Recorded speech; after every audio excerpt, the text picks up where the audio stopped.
Hi, my name is Marcus. I'm going to be talking about financial literacy. America's middle and working class today, we have a bad relationship with money, and for good reasons.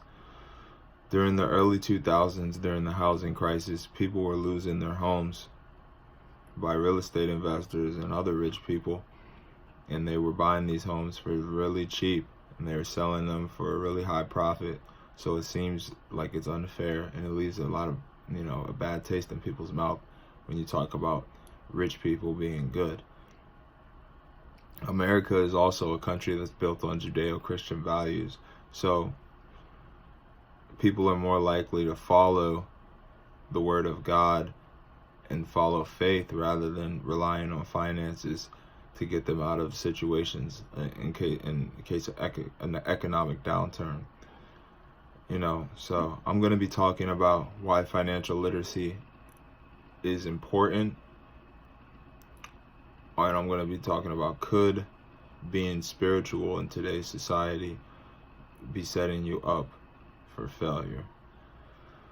There's an Old Testament scholar named Walter Bergman, and he says that money is the root of all evil, and you cannot serve both God and have money.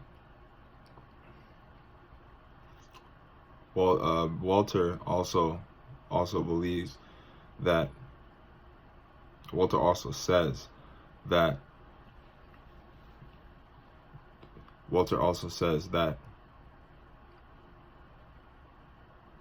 money is actually would be better if money was equal, like there's equal financial treatment in a lot of places in America, in every city.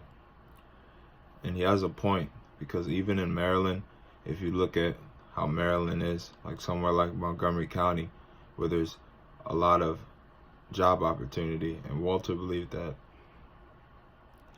if there was equal financial treatment, there would be better socioeconomic conditions. So you look at a place like Montgomery County compared to Baltimore, where Baltimore is in the top 10 cities in our country with the most dilapidated residential or commercial property. And in turn, Baltimore is one of the most dangerous cities in America. You could take 14 people from Montgomery College and put them in Baltimore, and one of them is going to become a victim of violent crime. So the author has a point in money being the root of all evil, because it's not evenly divided. He also says we live in a capitalist empire, right? That controls not only inside of America, but controls places outside of America. And you even look at Donald Trump. He signed a $100 million arms deal with the Saudi Arabian government, and in turn, for a bunch of fighter jets, and in turn that changes the power structure of that region just through money.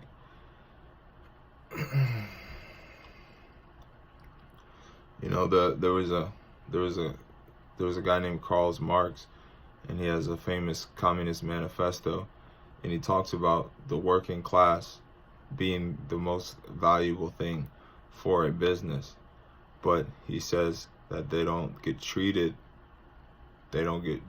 treated equally, or that they'll never be the ones to turn over the majority of the profits. Now, this manifesto and Karl Marx's teachings have been taught in schools and colleges. So, schools and colleges, they pump out middle class people. So in turn, they're going to follow this philosophy, and really real wealth is going to appear as evil and unfair. Now, while there is some bad about wealth is ultimately a good thing, because when you have money, you're able to spend time with the people that you care about the most and spend time really how you want to, because that's all life is about. And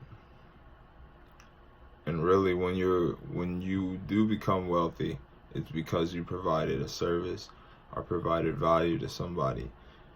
For example, an author named Ray Basahara, he teaches many MBA courses.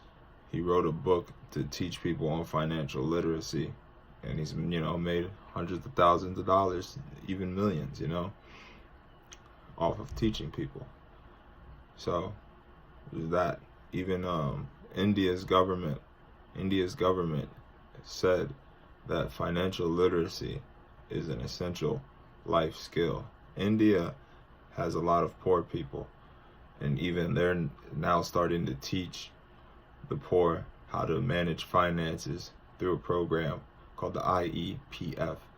And it's where a bunch of investors got together, and they're now teaching the public. So this is going to change India and make them a happier country, and a country that's more protected in case of economic downfall. Now, young people, is important for us to learn financial literacy, because if we learn it now, then when we're 30, like I'm 24, but when we're 30, we may have enough money where we don't have to work. And it's better to work if you want to, rather than having to work. And so, yeah. And the funny thing about schools is the highest yielding schools are nonprofit schools. They're the top 7. So if you go to a nonprofit school, you're going to get a higher return, even though your investment really is minuscule. But a lot of people who have went to nonprofit schools around 52%, around there, have came out and are making good money. Even though we could all agree that teaching people brings you closer to whatever God you believe in, and building wealth is ultimately good, because when you have money where you don't have to be on somebody else's time, then you could focus on whatever aspect you want in your life, whether that be spirituality or learning a new skill or watching your kids grow up, or being there for your family in their time of need. So, yeah, thank you.